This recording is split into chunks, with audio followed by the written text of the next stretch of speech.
ICT Learning app. In today's session, we're going to learn about Geography, Chapter 1, Indian Mineral and Power Resources. Today, let's begin with a story of Raju and his father. Raju comes to Mysore with his father from a remote village. He sees people getting into strange houses like objects which move along the road. He also sees a kitchen dragging a number of houses along with it. He's amazed and asks his father, "Why don't our houses move like the one we saw in Mysore, Pa?" "These are not houses. These are buses and trains. Unlike our houses, these are not made of bricks and stones. Metal like iron and aluminum are used in making these. They do not move on their own. They are driven by an engine which needs energy to work. We use different things in our daily life made from metal. Can you list a number of items used in our house made of metals? Where do these metals come from? You have studied that the Earth's crust is made up of different minerals embedded in the rocks. Various metals are extracted from the minerals after proper refinement. Minerals is a natural inorganic substance that possesses a definite chemical composition and physical properties. For example, iron, magnetite, etc. The process of extracting minerals from the earth is called mining. They are useful for industrial construction purpose, progress of transport and communication, trade and commerce. Some minerals have great economic value. For example, gold, diamond, etc. India is endowed with many minerals. Let's learn more about these minerals. Iron ore. Iron ore is a ferocious metallic mineral. It is an important raw material for the iron and steel industry. India is endowed with large reserves of iron ore. It is found in many states, but few states are rich in reserves and production. For example, Odisha, Karnataka, Telangana, Pradesh, Maharashtra and Rajasthan. Odisha is the largest producer of iron ore in India. Sandur, Hospet, Kemangundi and Kudremukhu areas in Karnataka, India is the fourth producer of in the world. Nearly 35% of this production is consumed by our iron and steel industry. The rest is exported. Manganese ore. Manganese is the most important ferrous alloy metal. It is used for the manufacturing of it's also used in the manufacture of dry batteries, paints, glass, poetry, and calligraphy printing. India is one of the leading exporter of manganese ore in the world. Are main producers of manganese in the country. Odisha is the largest producer and of the manganese ore in India. Gujarat and Bihar are the other main producers of the manganese. Bauxite.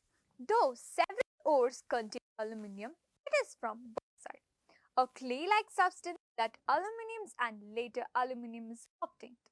Bauxite are formed by the decomposition of wide variety of rocks rich in aluminium silicates. It is the main source of aluminium. India has rich deposits of bauxite. The reserves of bauxites are in Odisha, Gujarat, Jharkhand, Maharashtra, Chhattisgarh, Tamil Nadu and Madhya Pradesh. Odisha has the largest reserve and is the biggest producer of bauxite ore in India. Mica. It is an important non-metallic mineral. It can be easily split into very tiny transparent sheets and it is heat resistant. Mica sheets are used in electricity, telephone, aeroplanes, automobiles and wireless communication. The reserves of mica are largely found in Andhra Pradesh and Bihar. Andhra Pradesh is the leading producer of mica in India. Rajasthan is the second largest producer and Bihar is the other important producers of mica. Small deposits of mica are found in Gujarat, Maharashtra, Odisha, Tamil Nadu and Chhattisgarh. India is the largest producer and exporter of mica in the world. Next, let's to the power resources. The resources which are necessary for the generation of energy are called power resources. Power resources are essential for the economic development and improvement of the living of people in the country.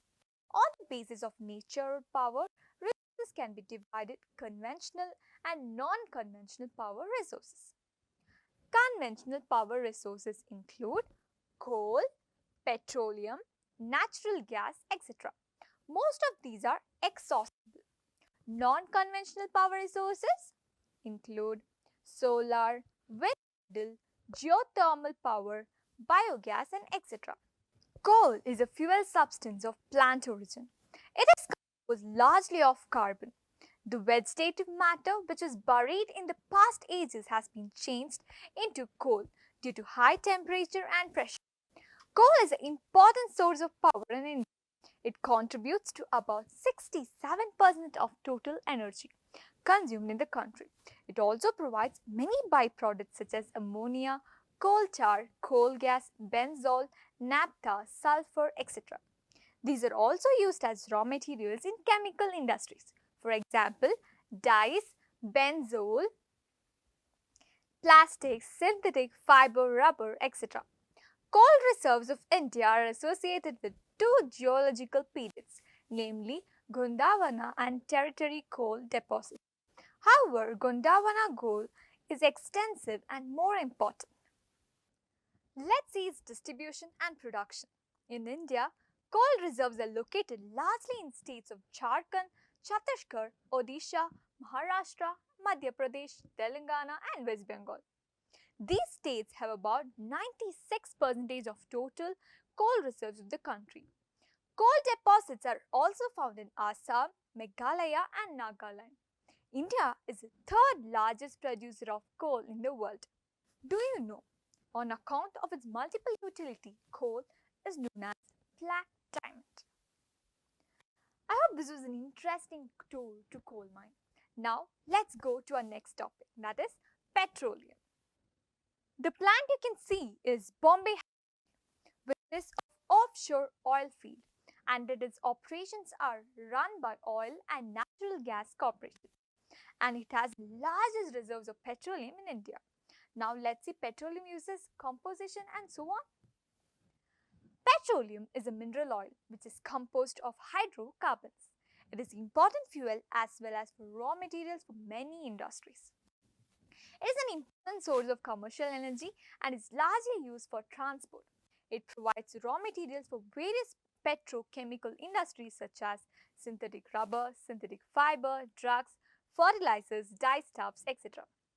In India, most of the petroleum reserves are found in Bombay High and in the states of Gujarat, Assam, Andhra Pradesh and Tamil Nadu.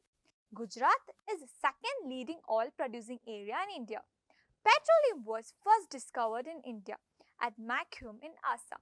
Formerly, Assam was the leading producer of crude oil. Now it ranks as third. The other oil fields are located in basin and deltas of the Godavari, the Krishna and Kaveri river. India is not a significant producer of petroleum. It has import large quantity of petroleum to meet its requirement.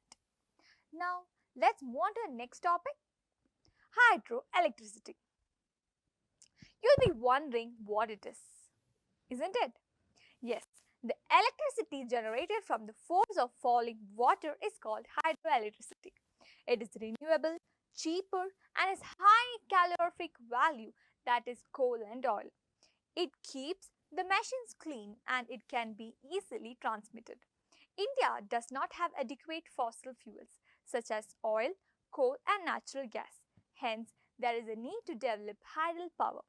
The first hydroelectricity power plant in India was installed at Darjeeling in West Bengal in 1897. But the real generation of hydropower was started with the hydropower station at Shivanasamudra on Kaveri River in 1902. The important hydropower generation stations are in Karnataka, Shimsa, Sharavati, Lingamakhi, Alamatti, Varshi, Kali and Badra. Tamil Nadu it is Mettur, Paikara, Papanasam, Periyar, Poyur, Kunda, Surviliyar, Kodayar, Solavayar. In Maharashtra, Koyana, Khopali, Bhola, Baipuri and Bhaira. Odisha, Hirakud, Baimkud, Balimela and Regali. In Andhra Pradesh, Sri Saliram, Rampada Sagar, Siliru, Telangana, Nizam Sagar, Nagarjuna Sagar, Pochampad, Kerala, Idaki, Shabarigiri, Palivasala, Parambikulam and many more. Nuclear power. The energy generated from the atomic minerals is called nuclear power. In India, the demand for energy has increased. India has large reserves of atomic minerals, for example, uranium and thorium, which are required for the generation of nuclear energy. The first nuclear power plant was set up as Tarapura in 1969. Now, there are 7 nuclear power plants in the country. They are Tarapura in Maharashtra, Rangarapatna Sagar in Rajasthan, Kalpakkam in Tamil Nadu, Narora in Uttar Pradesh, Kakrapara in Gujarat, Kaiga in Karnataka, Kundankulam in Tamil Nadu. Energy crisis. This is one of the problem of India these days. There are great demand for energy, but the production of energy is not sufficient. This causes energy crisis in country. The main reasons for energy crisis are major deposits and shortage of petroleum, poor quality of coal, erratic rainfall, hence shortage of water for the generation of hydroelectricity, loss of power in the process of transmission, and limited use of non-conventional energy resources. So let's see what are the remedies. Increases the production of petroleum and coal. Steps to be taken have substitutes for oil and coal. Importance must be given to increase water power generation. Greater use of non-conventional source of energy. By this, we come to the end of a chapter. Hope it was interesting. For more information, log into Succeed Learning app.